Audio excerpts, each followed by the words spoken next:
ஒரு சுப விஷயங்கள் நடக்கிறது, ஒரு ஒரு குழந்தை பிறக்கிறது, ஒரு நல்ல இதுவரை மனசுல ஒரு மாதிரியான தேடுதலோடு இருந்த சில அமைப்புகள் வந்து நடந்தேறி அடைக்கக்கூடிய அமைப்பு. இதுவரை கடன் வாங்கி ஒரு சொத்து வாங்கியிருந்தோம்னா அது கொஞ்சம் அடைச்சிட்டோங்கிற மாதிரி ஒரு அமைப்பு. அதே சமயத்தில் பங்குதாரர்கள், நண்பர்கள், ஃபேமிலியில் வந்து சில விஷயங்கள் அப்ஸ் அண்ட் டவுன்ஸ் போகிறதுனாலும் குருவின் பார்வை பெறுவதனால கொஞ்சம் பேட்சப் பண்ணக்கூடிய அமைப்புகள்.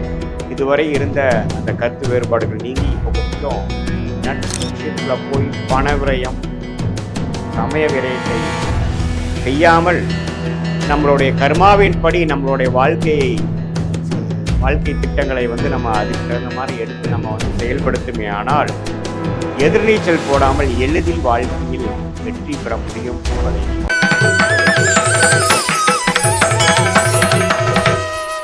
இந்த வீடியோவில் நம்ம என்ன பார்க்க போறோம்னா, கன்னி ராசிக்காரர்களுக்கு நவம்பர் 2025 எத்தகைய ஒரு மாதமாக பலாபலன்கள் நிறைந்த ஒரு மாதமாக இருக்க போகிறதுங்கிறது சயின்டிஃபிக் வேதிக் அஸ்ட்ராலஜி முறையில் அறிவியல் சார்ந்த ஜோதிடத்தின் மூலமாக பார்க்க போகிறோம். இந்த பரிகாரங்கள், மூட நம்பிக்கைகள் அது மாதிரி விஷயத்துக்குள்ளே போய் மிகைப்படுத்தாமல் உள்ளது உள்ளவாறு உங்களுடைய கர்மா எப்படி செயல்பட போகிறது, ஆண்டு கிரகத்தின் சஞ்சாரம் மூலமாகவும் மாத கிரகத்தின் சஞ்சாரம் மூலமாகவும் பெயர்ச்சி மூலமாகவும் எத்தகைய ஒரு தாக்கத்தை கன்னிராசிக்காரர்களுக்கு கொடுக்க போகிறது அப்படிங்கிறத துல்லியமாக அறிவியல் சார்ந்த சயின்டிஃபிக் வேதிக் அஸ்ட்ராலஜி முறையில் பார்க்க போகிறோம். இப்போ பாருங்கள், கன்னிராசிக்கு சனி, ஆண்டு கிரகமாகிய சனி பாருங்கள் 7ஆம் இடத்துலையே இருந்து ராசியை பார்க்கிறார். கண்டகசனியாக நேர் பார்வையாக ராசியை பார்ப்பது நல்ல உத்வேகத்துடன் சுறுசுறுப்பாக செயல்படக்கூடிய ஒரு அமைப்பை கொடுக்குதுங்க. அதாவது சோர்வாய் உட்காராமல் நம்ம வந்து கமிட்மெண்ட்டை நோக்கி ஓடக்கூடிய அமைப்பிலை கொடுக்கக்கூடிய அமைப்பு தான் வந்து சனி பார்வை.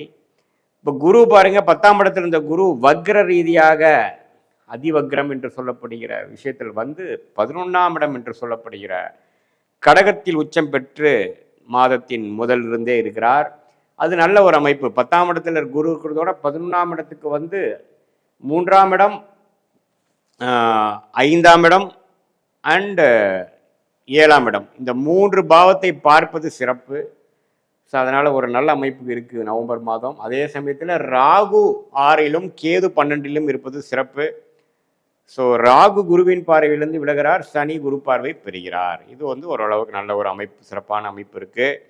அதே சமயத்தில் மாத கிரகமாகிய புதன் ராசி அதிபதியாக இருக்கக்கூடிய புதன் பாருங்க 3ஆம் இடத்துக்கு வந்து குரு பார்வை பெறுகிறார். ஸோ ராசி அதிபதி குரு பார்வை பெறுவது நல்லது. செவ்வாய் குரு பார்வை பெறுகிறார். அதே சமயத்தில் உங்களுக்கு சூரியனும் பாருங்க 3rd வீக்லேருந்து அவரும் குரு பார்வை பெறுகிறார்.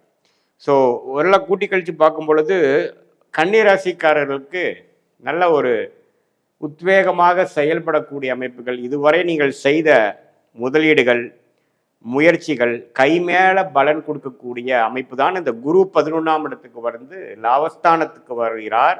வந்து 3, 5, 7ஆம் இடத்தை பார்க்கும் பொழுது இதுவரை செய்த சில முயற்சிகளுக்கு ஒரு நல்ல சன்மானம், ஒரு லாபம் பெறக்கூடிய அமைப்பை இந்த அதிவக்ர ரீதியாக வரக்கூடிய குரு பகவான் 11ஆம் வீட்டில் வந்து உச்சம் பெறும் பொழுது கொஞ்சம் பரவாயில்லையா இருக்குது. நான் கொஞ்சம் லாபத்தை எடுத்தேன், கொஞ்சம் நம்ம பாசிட்டிவாக சில விஷயங்கள் பிஸ்னஸ்லேருந்து, இன்வெஸ்ட்மெண்ட்லேருந்து, வேலையிலேருந்து கொஞ்சம் பாசிட்டிவான சில விஷயங்கள் நடக்குது, கைக்கு வந்தது அப்படிங்கிற மாதிரி விஷயங்கள் நடக்கக்கூடிய ஒரு மாதமாக நவம்பர் மாதம் இருக்குது. அடுத்தடுத்து வரக்கூடிய மாதத்தில் இது ஒரு ஃபவுண்டேஷனை கொடுக்கக்கூடிய ஒரு மாதமாக கன்னிராசிக்காரர்களுக்கு இருக்கிறது.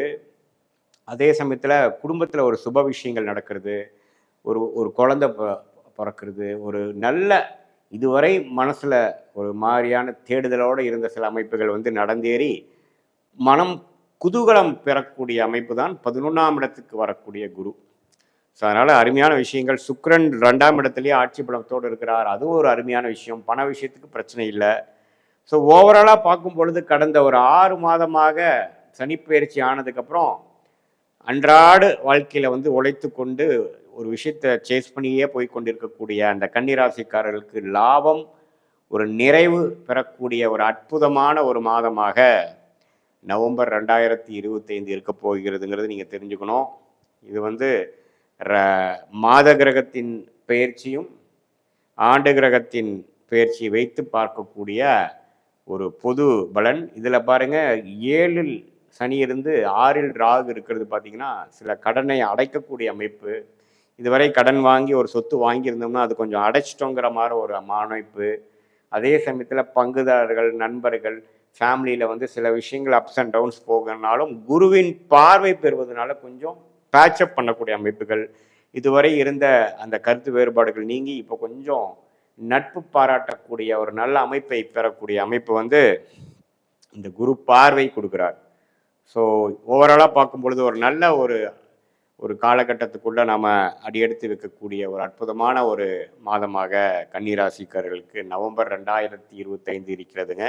இது பொதுவான பலனை தவிர உங்களுடைய ஜென்ம ஜாதகத்தில் நீங்கள் பிறந்த தேதி, பிறந்த நேரம், பிறந்த ஊரை வைத்து வரக்கூடிய உங்களுடைய ஜாதகத்தில் நீங்கள் என்ன லக்னத்தில் பிறந்தீங்க, அந்த லக்னாதிபதி எப்படி இருக்கிறார், என்ன தசா புக்திகள், அந்தரங்கள், சூக்ஷமங்கள் இப்போ போய்கொண்டு இருக்கிறது, அந்த தசநாதன், புக்திநாதன், சூக்ஷமநாதன், அந்தரநாதன் எப்படி இருக்கிறாங்க இப்போ கோச்சாரத்தில்ங்கிறதெல்லாம் மிக்ஸ் பண்ணி பார்க்கும் பொழுது உங்களுக்கு ஒரு நல்ல தசாபுக்திகள் போகும் பொழுது நாம் சொன்ன பலன்கள் ஒன்றுமே கொஞ்சம் தூக்கலாகவும், ஒரு சுமாரான தசாபுக்திகள் போகும் பொழுது ஒன்றுமே கொஞ்சம் மாடரேட்டான ஒரு அமைப்பை குடிக்கக்கூடிய அமைப்பு வந்து இப்போது கன்னிராசிக்காரர்களுக்கு இருக்கக்கூடிய அமைப்பாக இருக்க போகுதுன்னு நீங்கள் தெரிஞ்சுக்கணும்.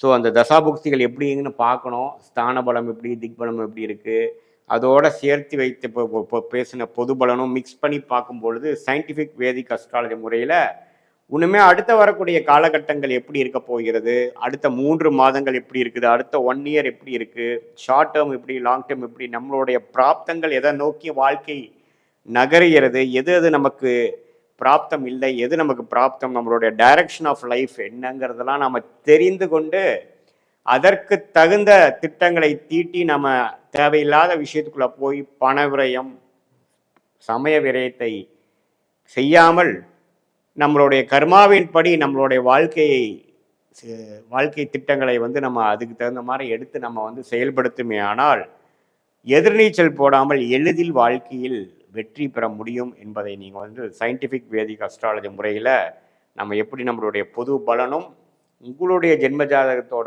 உண்மையான கர்ம பலனும் சேர்த்து வைத்து ஒரு கோடி நம்ம பார்க்கும் பொழுது உங்கள் தசாபுக்திகள் கொஞ்சம் சிறப்பாக போச்சுன்னா இன்னுமே நல்ல ஒரு அமைப்புகள் வரும்.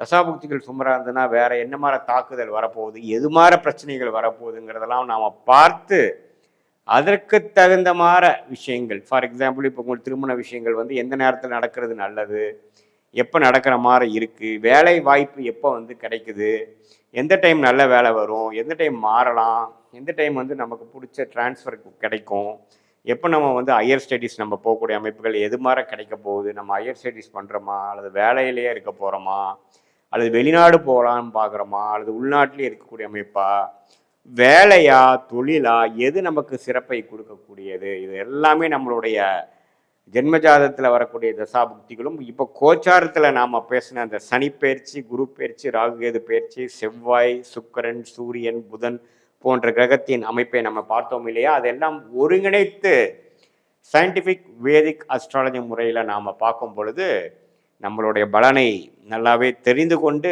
தேவையற்ற விஷயங்களை தவிர்த்து எது நமக்கு தேவையோ அந்த மாதிரி விஷயங்கள் மட்டும் நாம் திட்டம் தீட்டி செயல்படுத்திமையானால் வாழ்க்கையில் எளிதில் வெற்றி பெற முடியும் என்று நான் சொல்ல விரும்புகிறேன். மீண்டும் மற்றொரு காணொளியில் சந்திப்போம். நன்றி, வணக்கம்.